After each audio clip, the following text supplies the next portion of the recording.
Good morning and happy Friday. How's everybody doing today? So, what is the most important decision that we make in our lives? What do you think?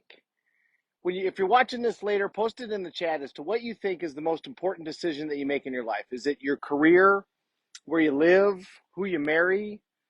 Do you have kids? Do you not have kids? All of those are big decisions. If you read the original self-help book, other than the Bible, some people will say the Bible and the Quran and the religious books are the original self-help books. But if you read the original book that was purely just about self-help, Think and Grow Rich, there, Napoleon Hill says that the most important decision that you make in your life is who you surround yourself with. Who you surround yourself with is who you become. And remember, that can be physically surrounding yourself with. Back in his day, he didn't have technology like this, so he also surrounded himself with other people using books by reading biographies and other people's books, but he also did it by creating what we would now call a mastermind, a group of people that he would meet with who were, most of them were actually dead, but he had read about them and he would use his imagination to act like he was having a meeting with them in order to surround himself with those people. So who you surround yourself with is his interpretation of what is the most important decision that you make in your life. I'm going to submit to you that there's another incredibly important decision that you make in your life, and that is whether or not you're going to control your response to the world or you're going to allow the world to control you. What do I mean by that? Well, we can't control what happens in the world. Achievers try like crazy. Achievers are constantly trying to manipulate their life in a way so that they can control everything. They try to control money. They try to control safety. Watch people when they get to a certain level of financial success. They'll be all worried about safety. Suddenly they'll buy all kinds of security systems and flashlights and batteries and shit because they're all worried about safety. They want to control everything. But we can't control the world. We can't control what's going to happen. We can only control our response. And I think one of the biggest decisions is if you decide that you're going to do that or if you're not going to do that. Are you going to be at the cause or are you going to be at the effect? And, sometimes we're going to be at the effect no matter what. I mean, we're always going to have certain responses, but everybody's got their way of languaging how to manage that. If you are a Tony Robbins person, he talks about don't suffer for more than 90 seconds. When something happens and you respond to it, if the response is anger or fear or frustration or whatever, only suffer for 90 seconds. That your rule is you're only going to allow yourself to do that for 90 seconds and then you're going to move on.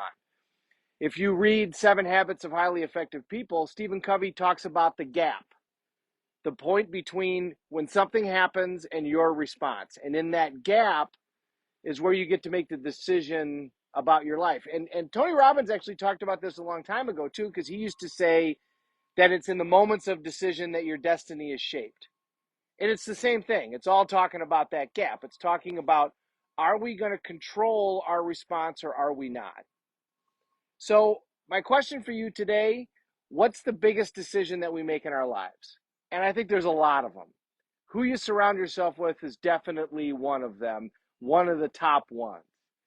But I'm going to submit that whether or not you decide to control your response to the world or allow the world to control you, are you going to design your own life or going to become part of somebody else's design for theirs, is I think actually the biggest decision that you make in your life, because it'll decide all that other stuff. If you're deciding your response to the world, that's going to control who you marry. That's going to control where you live. That's going to control who you surround yourself with. It's going to control all of those things because you're the one that's going to be designing your own life. Do you allow an ad to manipulate you and go get you to do something that doesn't further your goals or not? Do you allow an ad to manipulate you to get you to go smoke or to get you to go drink alcohol or to get you to go do things other than do the things that you need to do in order to put yourself forward? That's being at the cause or the effect. Do you allow somebody else to ruin your entire day so that you are not present as a spouse, not present as a parent, not present as a boss or an employee or a team member? Do you allow that person's actions to control you? Or do you say, I'm the one that's in control of how I feel, because you are. We control how we feel. And remember, we've talked a lot about how we do that. We do that with physiology. That's the first way to do that. But we're the ones that decide how we respond to anything. But the first thing you got to do is decide that you're going to do that. I think that's the biggest decision that we make in our life. The season and series finale of The Blacklist was on last night. Movie that I really enjoyed because I've always enjoyed James Spader. I've watched the guy since I was a kid, and I just love him. I think became a tremendous actor, and it was a really fun show.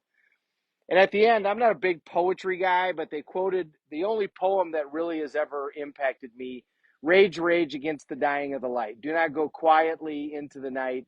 Rage against the dying of the light." And that resonated with me the first time I heard it, because that's me. When the light is dying, I'm always going to be the one that rages against it. That's how I've always operated. And I don't know if I was born that way, to quote Lady Gaga, or if I grew that, or where that all came from.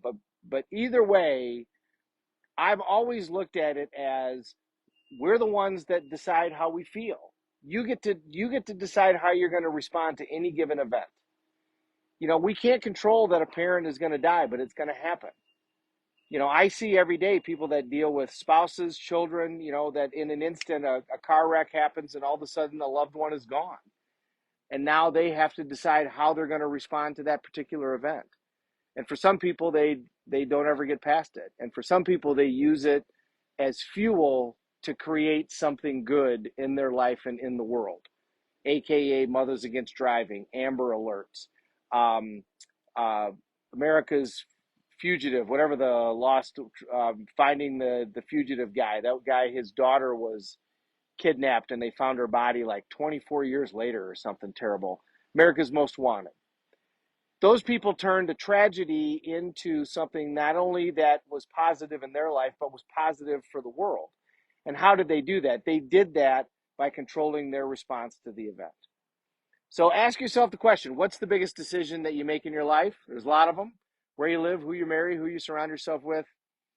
I'm going to submit it's, do you decide that you're going to control your response to the world? Are you going to be the one that decides how you feel versus allowing somebody else to tell you how to feel? And once you make that decision that you are in fact going to be the one that controls that, now you can learn all the ways to do that, which there are dozens, and they all work and they're all effective and they're all good. But you got to decide first that that's going to be how you're going to live your life. Thank you, everybody, for hopping on. I'm going to say hi, Mr. Drehobel down in Florida. Kathy Benning, I hope that you're up at the lake. I'm sure it's going to be beautiful this weekend. My cousin Chrissy out in Boston. Hi, great to see you, too. I am craving lobster these days. Vicky, thank you so much for hopping on. Susan Pudwell, great to see you. Thank you for hopping on. Kathy Wagner. And not today, Indianapolis for the next week. Well, enjoy yourself. Go say hi to Indy. And are they racing? I don't know what's going on in Indianapolis.